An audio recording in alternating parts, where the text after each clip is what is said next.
Hey everybody, Prepper Nurse One here. I wanted to do a video today, and it's funny because I was watching something the other night, and it was these people that were, you know, eco-friendly, I guess would be the words. I mean, they don't even drive cars, and they live in these little villages and stuff like that. And there's a lot of misconceptions when people think of living off grid.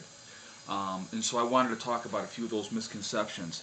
I mean, people, when I've said to people that I want to live off grid, they think that you want to live in a shack someplace with no running water and basically not shower and be dirty all the time and, not have what everybody else has. And that's a misconception because I want all the amenities that everybody else has. And for me, I just don't want to have to pay a utility company to get those services. I want to do it independently. So that's where the off-grid, comes for me. And, burn with wood and have a wood stove and that be my heat source so that, I'm not reliant, again, on either propane or gas or, anything like that. Or, electricity to keep my, the heat going. So, I want to have what everybody else has, but I'm willing to sacrifice in the short term, meaning I know I won't have as much power as I want in the beginning. And that's why I've explained to you guys before that I do plan on using, the generator for a while just to tide me over until we get to a point where we can produce more than enough power for ourselves. And we will get to that point. I mean, it may take a while, it might take a year, might take longer than a year, but you know what? In the long run, it's going to be well worth it. I just think it's ironic that people think that when you say I'm going to live off grid, that they have this conception that you're going to be like some kind of degenerate bum. And I find that so funny because it's like that's the farthest thing from the truth that there is. You know what I mean? For me, it's about living off grid as a freedom. That independence that our forefathers had. We're so locked in now.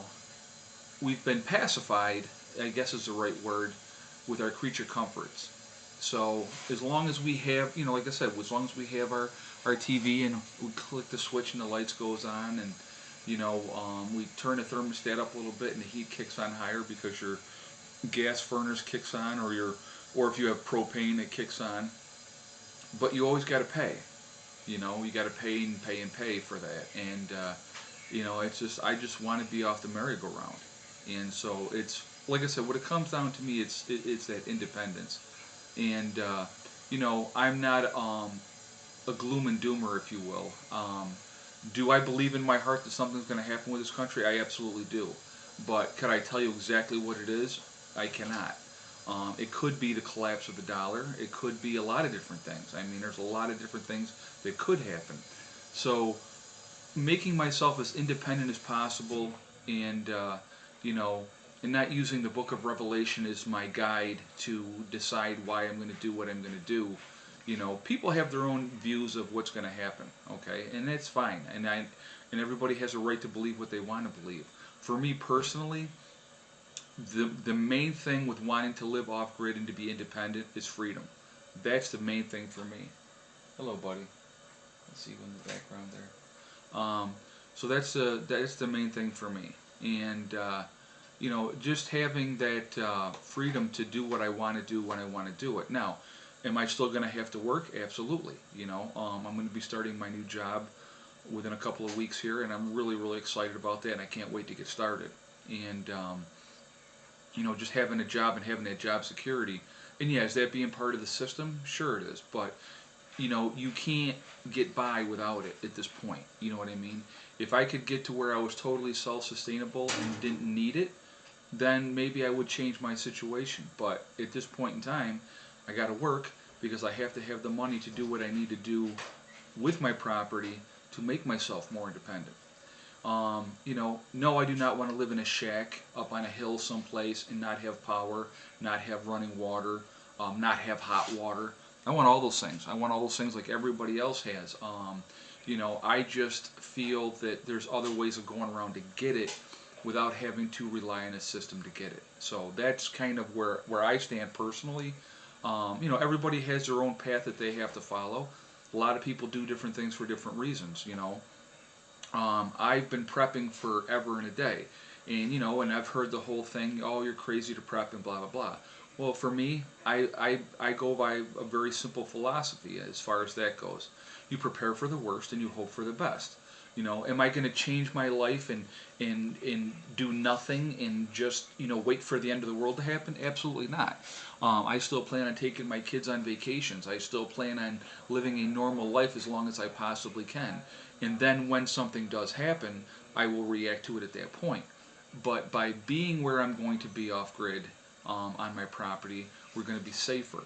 We're not going to be in suburbia. We're not going to be close to the city.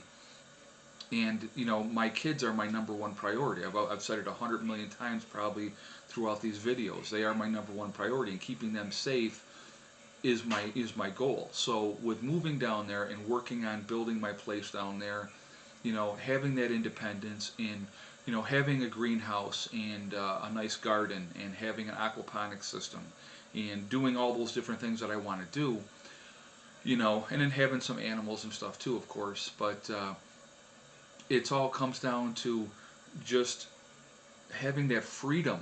Okay, let me explain one thing with prepping for me. Okay, like I'm gonna show you. Like when I have my pantry over here, okay, and I got all my stuff on my shelves, and I got my buckets here. But my pantry more than anything else, okay. When I have my pantry loaded with food, it makes me feel rich.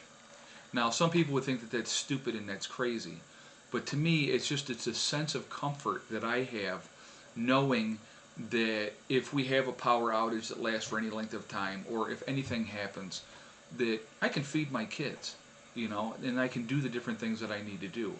That's a comfort for me. So, that's one of the reasons why I do what I do.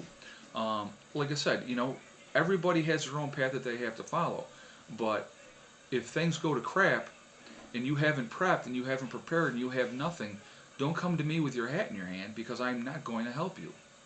That's just the bottom line. Especially if I've talked prepping to you and you did nothing about it. That's your own fault. That's just the way I feel. So I want to do a quick video talking about the misconceptions that people have of living off grid. I find it ironic that people think that you want to be like some kind of a bum, and absolutely not. I like taking my hot shower every day. I enjoy it, and that's not going to change when I get down on my property.